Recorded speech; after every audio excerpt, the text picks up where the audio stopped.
आमीन।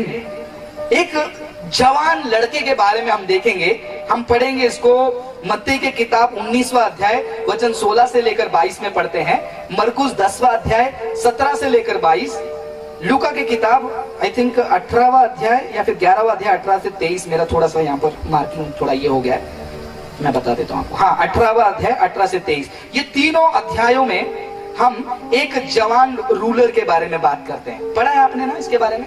पढ़िए ब्रदर, मरकुस की किताब 10वां अध्याय 17 वचन पढ़ेंगे। यहां पर एक लड़का, एक जवान जो वाकई में यीशु मसीह के पीछे चलना चाहता था, जो यीशु मसीह को फॉलो करना चाहता था। जरा देखिए, अब हमने जो जो देखा था 3 पॉइंट, अपने आप को इनकार करना, क्रूस उठाना, फिर फॉलो करना। अब ये लड़का सीधा सीधा आ गया यीशु मसीह के पास फॉलो करने के लिए। कल हमने 2-3 लोगों के बारे में देखा, आज एक और व्यक्ति के बारे में देखेंगे, वो भी फॉलो करने आया। देखिए वो क्या कहता है।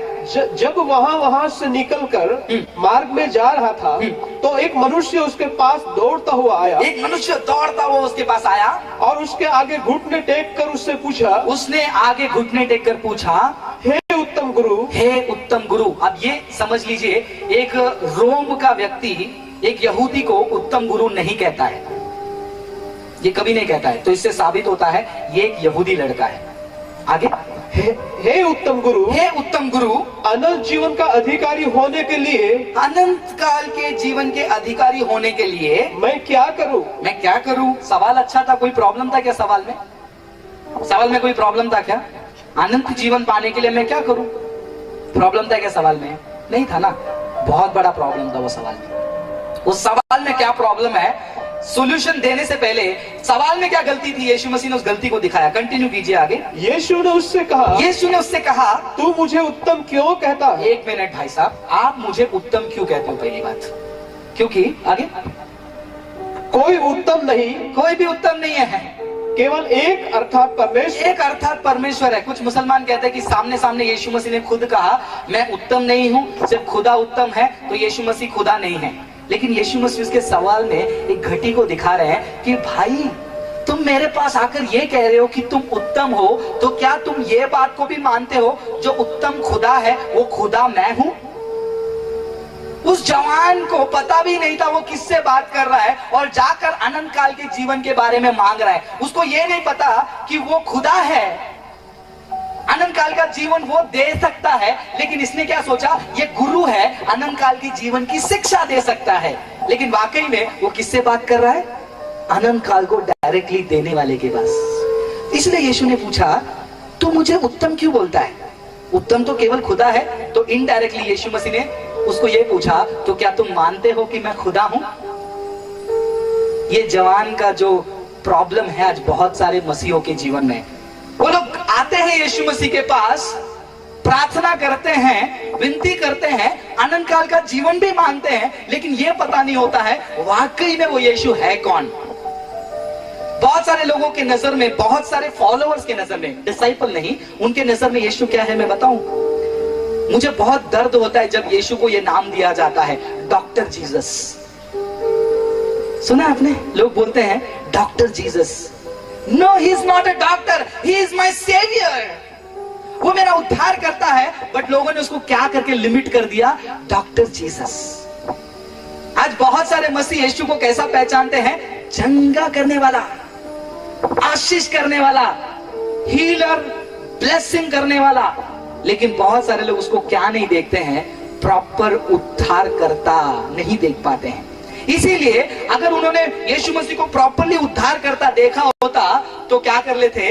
क्रूस को उठाकर कंधे पे रख लेते थे। बहुत सारे जवान भाई बहन, बहुत सारे लड़के लड़कियां क्यों क्रूस नहीं उठा पा रहे? क्योंकि उनको पता ही नहीं वो किसको कह रहे हैं। चक कर जान लो खुदा बना है, धन्य है जो उसकी शरण लेता है। एक मिनट, धन्य है वो खुदा, उसको चख कर देख लो कितना भला है, लेकिन पहले जानो तो वो है कौन। उसके भलाई को चखने से पहले वो है कौन वो तो जानो।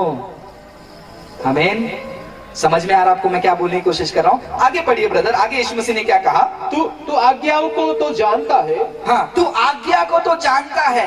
हत्या न करना, हत्या न करना, व्यभिचार न करना, व्यभिचार न करना, चोरी न करना, चोरी मत करना, झूठी गवाही न देना, झूठी गवाही मत देना, छल न करना, छल मत करना, अपने पिता और अपनी माता का आदर करना, माता पिता का आदर करना। उसने उससे कहा, हे गुरु, इन सबको मैं लड़कपन से मानता आया हूँ। क्या मत करें, मैंने आपको बोला अनंत काल का रास्ता बता दो, आप बोल रहे हो मम्मी पापा का बात सुनो, आज्ञा पालन करो। आप 10 आज्ञा के सारे बातों को आपने बोला, वो तो मैं बचपन से मैं फॉलो कर रहा हूँ। क्या कर रहा हूँ मैं? बचपन से फॉलो कर रहा हूँ। तो ये जो जवान लड़का आया, ये follower, he followed a tradition and he wanted an addition to what he was already following. वो क्या कर रहा है? वो फॉलो कर रहा है कुछ चीजों को, और उसके साथ में और क्या कर सकता हूं। उसको क्या चाहिए था? मैं ये सब कर रहा हूं, ये सब में मैं परफेक्ट हूं। पढ़िए लूका की किताब 18:21 पढ़िए। उसको लगता है कि वो परफेक्ट है। एक फॉलोअर को हमेशा लगता है कि वो परफेक्ट है, लेकिन चेले को ऐसा नहीं लगता है। देखिए इसके जीवन से हम क्या क्या सीख पाते हैं। देखिए 18:21 को वचन को पढ़िए लूका में। उसने कहा, मैं तो इन बातों को लड़कपन से ही मानता आया हूँ। मैं तो बचपन से इस चीज को मानता हूँ। ये लड़कपन से ही, बचपन से ही, कभी से ये कर रहा हूँ। ये क्या दर्शाता है पता है? जब आप लोगों से बात करते हैं, कोई आपको आकर ऐसा कहता ना है कि अरे ये करो, अरे ये तो मैं कब से कर रहा हूँ, ये मैं तो कब से कर रही हूँ, ये तो मैं कब से कंटिन्यू कर रही हूँ, आप बोलते हैं ना, वो ये दिखाता है कि इसकी जरूरत मुझे नहीं है भैया, ये तो मैं परफेक्ट कर रहा हूँ। तो ये जवान लड़का अपने नजर में परफेक्ट था। He was following the law as a tradition and he wanted an addition. आज बहुत सारे क्रिश्चियंस, बहुत सारे फॉलोअर्स, चेले क्यों नहीं बन सकते हैं पता? नहीं बन पाते हैं क्योंकि वो बहुत सारी चीजों को फॉलो कर रहे हैं मसीहत में। टाइम पे चर्च में जाना है, पैसा देना है, दान देना है, सपोर्ट करना है मिशनरियों को, कलीसिया के लिए ऐसे मंडप लगाने के लिए मदद करना चाहिए, थोड़ा गाना गा लेना है, बैठना है, बाइबल पढ़ लेना है, बहुत कुछ कर लेते हैं। और एक्स्ट्रा क्या करना है? एक्स्ट्रा।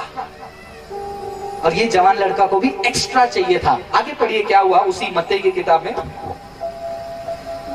हाँ, मत्ती 19 में आ जाइए, 21 से 22 तक पढ़िए मत्ती। यीशु ने उससे कहा, यदि तू सिद्ध होना चाहता है, यदि तू सिद्ध होना चाहता है। उसके नजर में वो सिद्ध है, वो परफेक्ट है, लेकिन यीशु मसीह कहते हैं if you want to be perfect तो जा।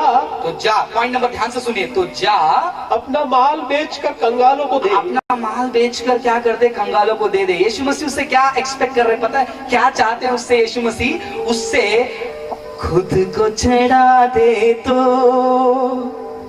पीछे आ पाएगा। खुद को उसने क्या किया? चढ़ाने के लिए कहा। जो तेरे लिए सबसे बड़ा है क्या है? तेरी संपत्ति, उस चीज को बेच दे। तू फॉलो करने आया किधर? लास्ट 3rd पॉइंट में। लेकिन पॉइंट नंबर वो क्या करना है आपको? अपने आप को इनकार करना है। और अपने आप को इनकार करने का सबसे पहला कदम क्या है? जो तेरे पास है उसे क्या कर, तू दे दे। फिर उसके बाद क्या हुआ ब्रदर? और तुझे स्वर्ग में धन मिलेगा। और तुझे स्वर्ग में धन मिलेगा, इधर का नहीं, स्वर्ग में धन मिलेगा तुझे। और आकर मेरे पीछे हो ले। और आकर मेरे पीछे हो ले। अब इसके बाद क्या हुआ? वो जवान लड़के ने क्या किया मालूम है? जवान लड़के ने यस, मुझे स्वर्ग में धन मिलेगा, और वो शुरू किया, बजो भैया, यीशु के पीछे मैं हो लेता, मुड़ के ना देखूंगा, मुड़ के ना देखूं।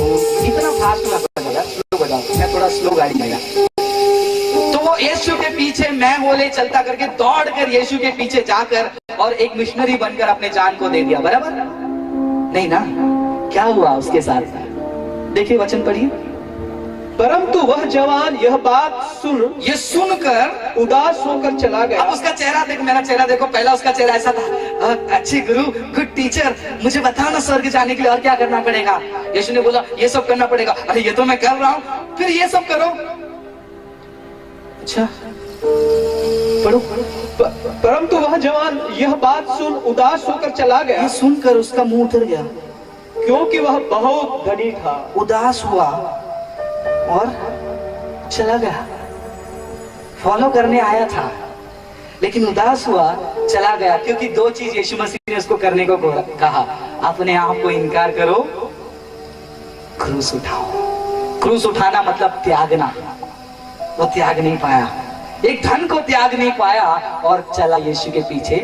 मैं हो लेता मुड़ के न देखूंगा।